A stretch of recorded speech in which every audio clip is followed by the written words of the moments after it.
হ্যাংলামির জন্য এরকম একটা লজ্জাজনক পরিস্থিতি কলকাতার উপর হলো।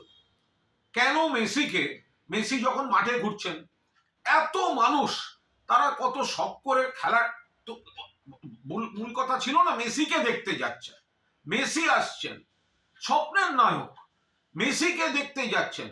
তো মাঠের মধ্যে যখন মেসি ঘুরছেন, তো বাকিরা মেসিকে একটু সামলে শুধু শুধু তার নিজস্ব দেহরক্ষী দিয়ে একটু ভিড় থেকে আগে মানুষের দিকে তাকিয়ে হাত নাড়তেন। তারা যারা এই এত দামি টিকিট কেটে দেখতে এসছেন, তারা দু চোখ ভরে দেখতেন।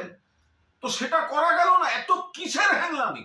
এই কয়েকজনের যে আধিক্যতা দেখছি, এটা কিসের? এটা মেসি দেখা না নিজেকে জাহির করা? এটা কি হ্যাংলামি হলো?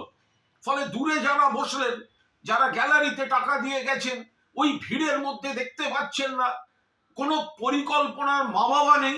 এই আয়োজক এটা হচ্ছে নাকি শুধু টাকা, শুধু ব্যবসা? আর যে ক্রীড়া প্রেমীরা এখানে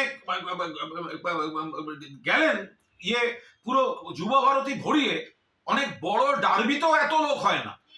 সে মানুষগুলো কিন্তু সকালে গেছে শুধুমাত্র মেসিকে দেখবে বলে। মনে রাখবেন 2011-এ খেলা হয়েছিল, মেসি খেলেছিল আর্জেন্টিনা ভেনেজুয়েলা।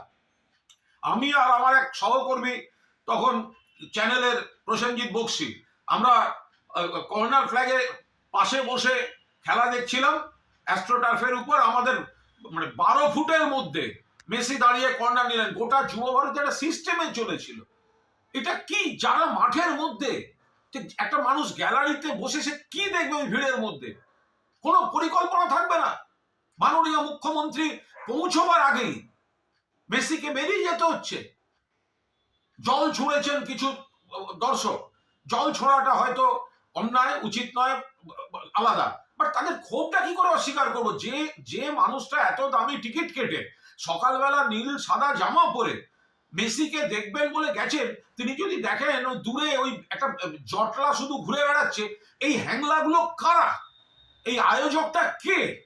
এরা শুধু ওই টাকা তুলে দামি করে নিজেদের টাকাটাকে সুরক্ষিত রেখে অন্য জায়গা থেকে স্টারদের এনে ঘুরিয়ে দেয়া, ইয়ার্কি মারার জায়গা পায়নি। এদের বিরুদ্ধে ব্যবস্থা নেওয়া উচিত।